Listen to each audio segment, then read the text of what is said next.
Hey everybody, it's Lane, and I am excited to welcome you to our first make and take for the True Scrap October 2011 event. I am going to show you how to make some cute handmade flowers out of scraps and paper punches and things that you just have lying around your scrap space. So the first flower we're going to make is using a border punch that's actually created specifically for creating flowers, and it's this one here. It is from EK Success, and I'll have the name and everything in the post call guide so you can track it down if you want to. But you can also do this with different types of border punches, so don't feel like you have to use just this one that's made specifically for handmade flowers. You can see it's got a petal design, and that's what we're going to be using. We're going to just take a strip that I have left over of cardstock. It's a nice double-sided piece here, and we're just going to start punching all the way along.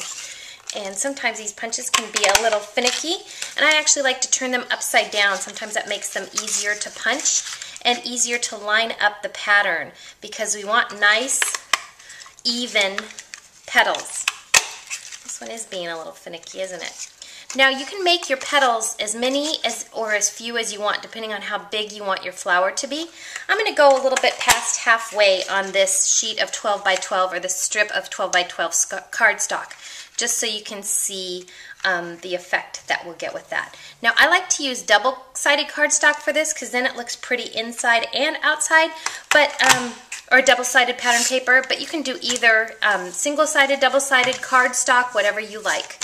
So I've got my strip punched here, and as I mentioned, I could go all the way to the end if I want to, but I'm going to stop right here.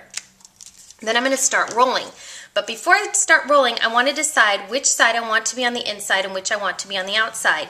Now the inside is actually going to show more because those petals are going to fold down, so I'm going to keep this on the inside. I'm actually going to trim off this extra little bit of half a petal at the end. Then what I do is I just start rolling. I roll from the one end to the other, just along the bottom there, just as tight or as loose as I want.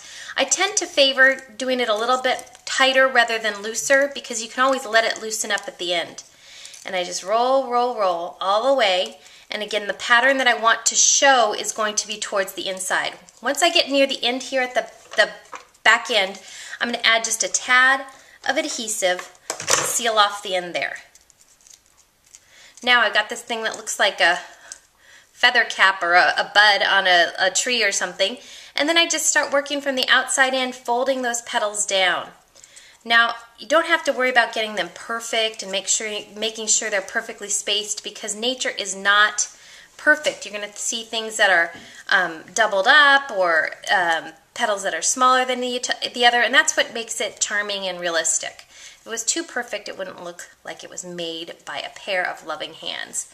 So once you get all the way to the inside here, you got your flower, and then what I like to do is take a jewel, just some kind of jewel, a larger one would look best with this size flower, and I put a glue dot on the back, and then I just adhere it right to the center. And then I can fold up the petals if I want to, give them a little more dimension. I can make it more flat. I could ink the edges or add stickles to the edges. But there I've got a beautiful flower that is ready for my page.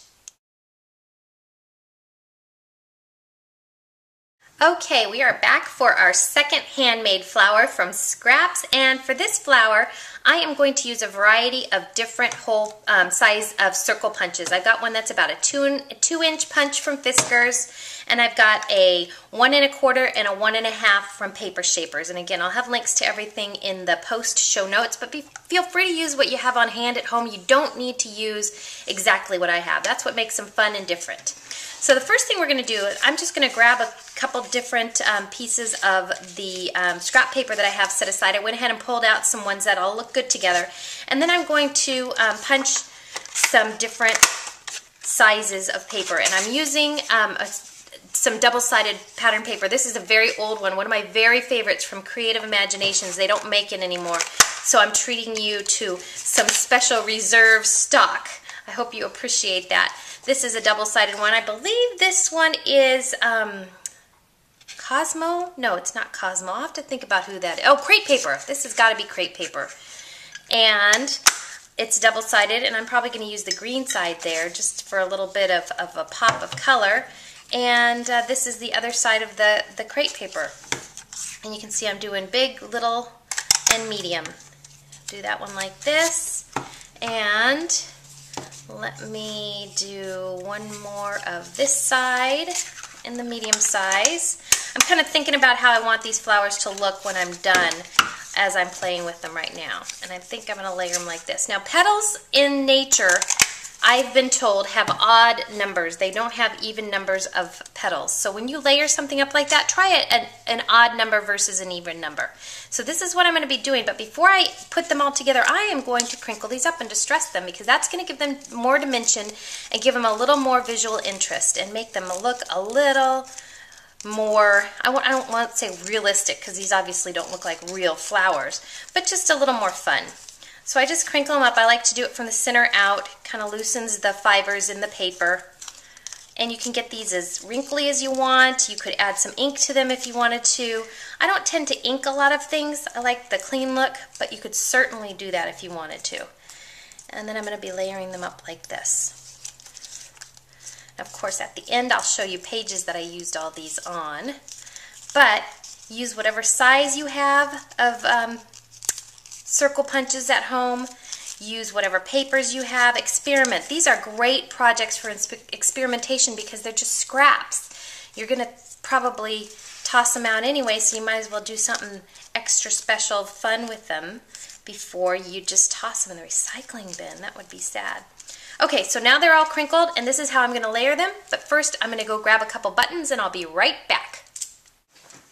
All right, I am back, and you can see here that I picked out 2 cute buttons to go with my pile of flower leaves, and I'm going to use a little bit of baker's twine to add a button right on top. And if you don't like to finish off your buttons, if it's too much of a hassle to tie string on, you don't have to do that. You can just leave it as is. You don't have to feel like you got to go back and add this unless you want to. And this one, let's cut it right about there. And I like them shorter. And then what I'm going to do is add just a dab of my adhesive in the middle of these, and I like them a little bit off center. And then I just layer them up like that, and then I'm going to use a glue dot on the back of my button. Glue dots are indispensable. There, that's all. There's one done. Now let's do this next one.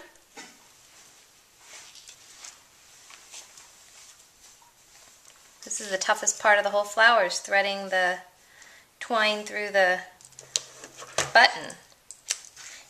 If you don't want to do this, but you like the look of a finished button, you can always use a white gel pen to make it look like fake stitching. And in fact, that would be really cute around the edges to do a little bit of fake stitching or actual stitching if you have a sewing machine handy and know how to use it. This one I'll put right there. And let's layer this up. If you see little hands come poking in, my daughter's standing here next to me keeping me company while I do this. And there we go. Those are number 2. Come back for number 3. Okay, now we are back for our third and final sample of flowers you can make from scraps lying around your scrap space. And once again, we are going to be using our hole punches. I like this size. It's about a 1.5 inch. And we can cut a couple different circles from pattern paper. I'm going to do a couple from this and this and show you what I'm doing. Alright, these are very Elsie Flanagan-esque, and she's probably where I learned how to do it. But basically, all you do is you take a circle and you cut out little pie-shaped wedges from it to create flowers all the way, or petals rather, all the way around. And there's no right, there's no wrong. They don't have to be evenly spaced. You don't have to have a certain number of petals. You can have as many as you want or as few as you want.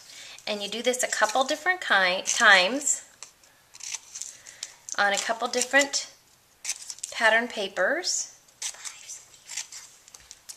And When you get done, you'll have a stack of these that you can then layer if you want, or use separately if you want. You can embellish them with buttons, again with stickles around the edges, with a little bit of bling in the middle, whatever you like. They do look very cute, just like this, like in a border across the page, and they take, seriously, just seconds to make, and it's really hard to screw them up. The only way to do it is if you cut too far in the middle. I almost did it there, but I saved it. I'm doing that on purpose to show you that you don't have to be perfect. That's my story, and I'm sticking with it. So there's 1, 2, 3, 4, and let's do 5 here. And a lot of times you're going to hide this middle part anyway behind a button or a brad or a sticker or something like that. So if it gets a little wonky in the middle, don't even worry about it. If you're a perfectionist, this is a perfect way to get over your perfectionism. Trust me, I'm a recovering perfectionist. Okay, once you have these done like this, you can do a couple different things. You can layer them up just straight with some regular adhesive and fold the edges up like this. You could trim the edges, like pink them a little bit, or use a fringe scissor to make fringed edges. And I'll do a couple different things with them and come back and show you the end result. Okay, now you can see what I did here. I took some dimensional adhesive, otherwise known as foam squares, and put them between 2 layers and used my Martha Stewart pinking or fringe scissors to fringe the edges of this one with a big jewel in the middle. This one I did the same thing with the foam square in the middle and then just layered those up. And this one I'm just going to keep flat like this with a large jewel in the middle. Now we've got 3 different types of flowers, and I am going to create some projects for you and come back and show you what I did.